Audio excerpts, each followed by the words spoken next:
Okay sorry. मैं वापस आ गई हूँ। होपफुली अब प्रॉब्लम नहीं आए। अगर अभी प्रॉब्लम आती है तो फिर हम ऑफ करेंगे, फिर मैं इसको सॉर्ट आउट करके फिर हम बुलाएंगे आप लोगों को बाद में।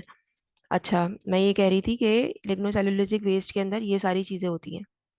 तो जब ये डिकम्पोज होती हैं, आफ्टर डिग्रेडेशन क्या होता है, आपका जो वेस्ट रहता है वो कन्वर्ट हो जाता है इनटू सिंपल मोनोमर। तो ये जो कन्वर्जन होती है ये बहुत इंपॉर्टेंट है। इसी में सबसे ज़्यादा क्या होता है, टाइम लग रहा होता है। सबसे ज़्यादा जो डिफ़िकल्ट होती है वो लिग्नोसेलुलोज की कन्वर्जन होती है। और जब लिग्नोसेलुलोज कन्वर्ट होता है मुश्किल से, जब लिग्नोसेलुलोज मुश्किल से कन्वर्ट हो रहा होता है, तो फिर क्या होता है, हम इसी वजह से उसको कहते हैं कि उसको बनाना ज़्यादा खतरनाक है या ज़्यादा टाइम कंज्यूमिंग है। Most agricultural waste are populated with more portion of cellulose than both hemicellulose और लिग्निन। तो ये तीनों चीज़ें एक साथ मौजूद होती है। मैं आपको स्ट्रक्चर दिखाती हूँ। ये देखें। ये अगर हम सेलुलोज की बात करें तो इस तरह ये तीनों चीज़ें इंटरकनेक्टेड होती हैं, ट्वाइन होती है, एक आपस में लिपटे हुए होते हैं। तो इसमें क्या क्या है आपके पास, साइड्स पे ये ब्राउन वाला लिग्निन है। लिग्निन में क्या होता है, इस तरह पॉलीफिनोल के ग्रुप्स लगे हुए होते हैं। फिर दरमियान में ये जो ग्रीन वाली वायर्स हैं, दीज आर सेल्यूलोज। और ये जो ब्लैक वन है ये हेमी सेल्यूलोज है। तो ये इस तरह आपस में ना उलझे हुए होते हैं, या इसको कह लें कि ये ट्विस्ट होता है या ट्वाइन फॉर्म में होता है। और इस तरीके से आपका जो है ये बनता है। तो हमारे पास जो लिग्नोसेल्यूलोजिक वेस्ट है उसके साथ प्रॉब्लम ही यही है कि ये अकेला नहीं है। स्टार्च का भी स्ट्रक्चर दिखाती हूँ। स्टार्च की खूबी ये है कि स्टार्च इस तरह है, सिर्फ एक ही है, एक ही तरीके का मॉलिक्यूल मौजूद है। यहाँ पे मल्टीपल टाइप के मॉलिक्यूल्स मौजूद हैं, मल्टीपल टाइप के मोनोमर मौजूद हैं। इसीलिए इसको क्या होता है, ज़्यादा टाइम लगता है। तो लिग्नोसेल्यूलोज को प्रोसेस करना डिफिकल्ट है। अब हम इसके कंपोनेंट्स स्टडी करेंगे वन बाय वन, कि सेलुलोज में क्या है, हेमी सेलुलोज में क्या है और लिग्निन में क्या है। सेलुलोज जो है वो स्ट्रक्चरल कंपोनेंट है। हम जब ये बात करते हैं लकड़ी की, तो लकड़ी की जब हम बात करते हैं तो mainly we are talking about cellulose. ये हार्ड होता है, फाइब्रस होता है और इम्पेनिट्रेबल पॉलीमर होता है। इसके अंदर हार्डनेस जितनी भी दरख्त के तने में होती है वो इसकी वजह से होती है। और ये क्या होता है, इसके ये वाटर सॉल्युबल भी नहीं है। ठीक है।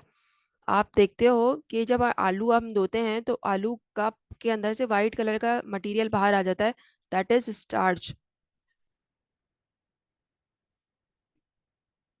लेकिन कभी आप किसी लकड़ी का टुकड़ा लें और उसको धोएं, क्या वो लकड़ी का टुकड़ा धुल जाएगा? नहीं धुलेगा।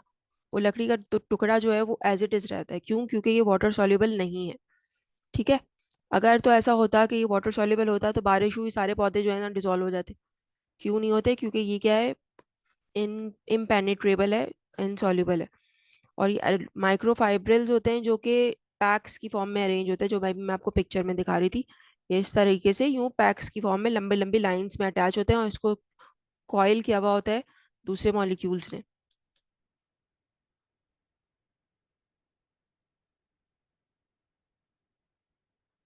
ओके।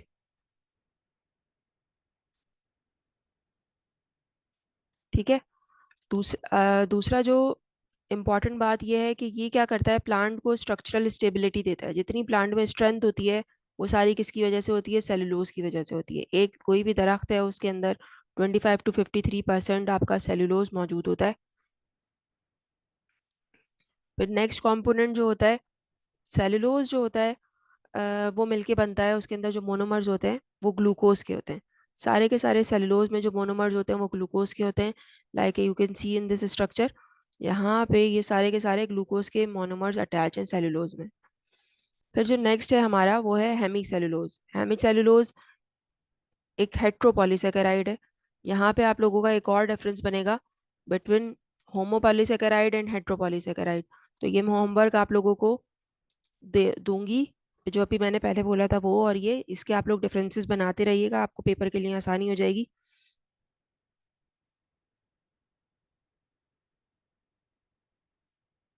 लिग्नोसेल्यूलोज और स्टार्च, हेट्रो एंड होमोपॉलीमर। ठीक है। हेट्रोपॉलीमर का मतलब ये होता है कि एक ऐसा पॉलीमर जिसमें एक से ज़्यादा कंपोनेंट है।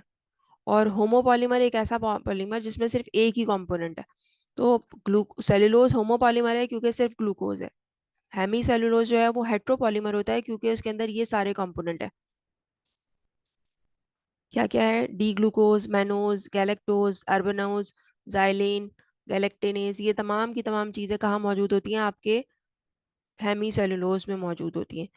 While when we talk about cellulose, cellulose के अंदर सिर्फ एक शुगर होती है विच इज ग्लूकोज।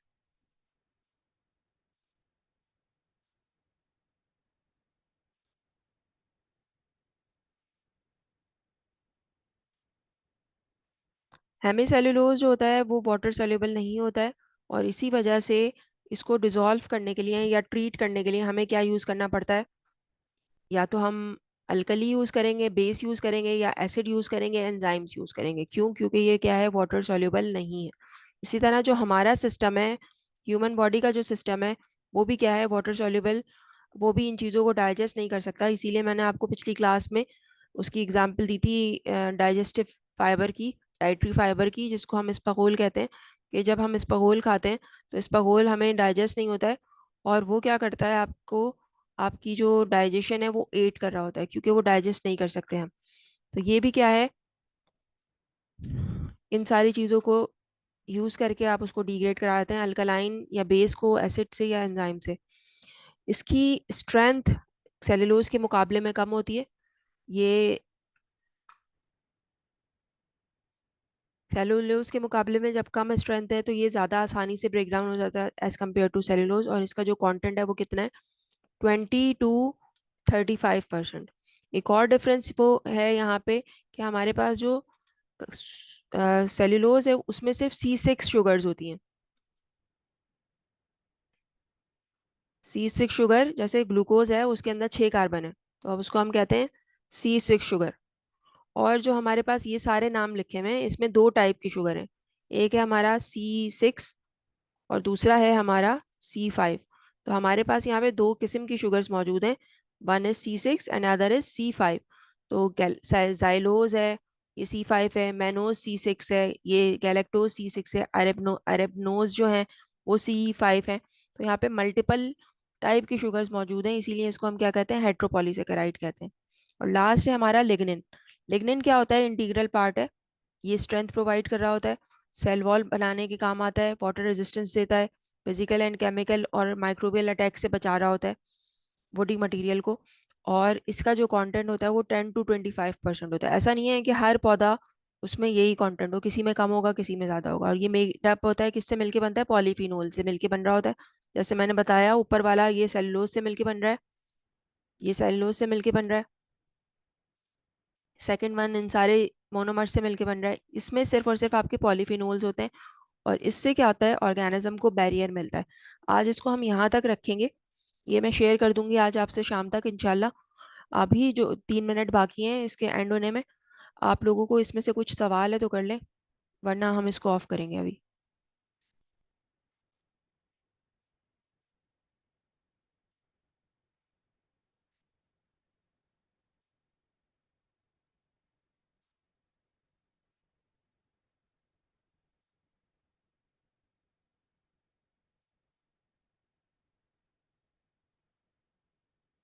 किसी को कोई सवाल है?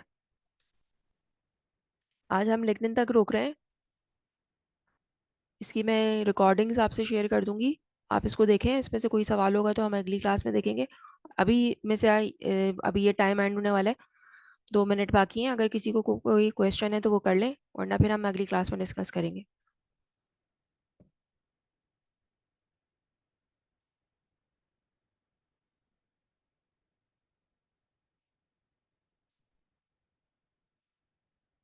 ठीक है जी, ऑफ करें अभी, अगली क्लास में बात करेंगे।